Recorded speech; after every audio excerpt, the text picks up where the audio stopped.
네, 코로나19 유행이 정체 국면으로 접어들고 있는 가운데 수학자들은 2주 뒤 신규 환자가 감소할 것으로 예측했습니다. 하지만 방역당국은 불확실성이 크다며 당분간 증가세가 이어질 것이라고 보고 있습니다. 최명신 기자가 보도합니다.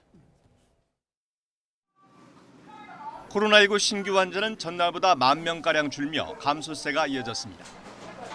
특히 이번 주 들어 나흘째 한 주 전 같은 요일보다 신규 환자가 줄었습니다. 유행 규모가 정체되는 상황이지만 중증화율과 사망 피해는 여전합니다.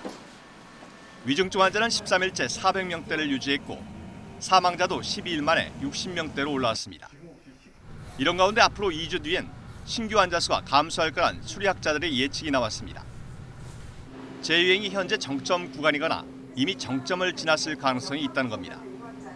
이창영 울산과학기술원 수리과학과 교수팀은 최근 일주일간의 감염 재생산 지수를 토대로 신규 환자를 7일 5만 400여 명에서 14일 4만 8,400여 명 수준으로, 그리고 시문화 숭실대 수학과 교수팀은 7일 6만 7,500여 명에서 2주 뒤엔 6만 5,600여 명으로 각각 예상했습니다. 수리과학연구소는 2주 후 신규 환자가 2만 5천 명 수준까지 내려갈 것으로 내다봤습니다. KT 이동통신 위치 데이터로부터 집계된 읍면동 단위 이동량과 지난달 16일에서 30일 사이의 시도별 누적 확진자 수를 고려했을 때 신규 확진자가 2만 5천 명 수준이 될 것으로 예측됐습니다. 연구팀들은 변수로 감염 재생산 지수를 꼽았습니다.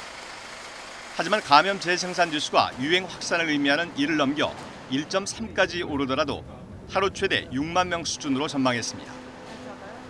하지만 당국은 여전히 신중한 입장입니다. 최근 신규 환자가 정체 현상을 보이고는 있지만 당분간 증감을 반복하며 증가세를 유지할 것으로 판단했습니다.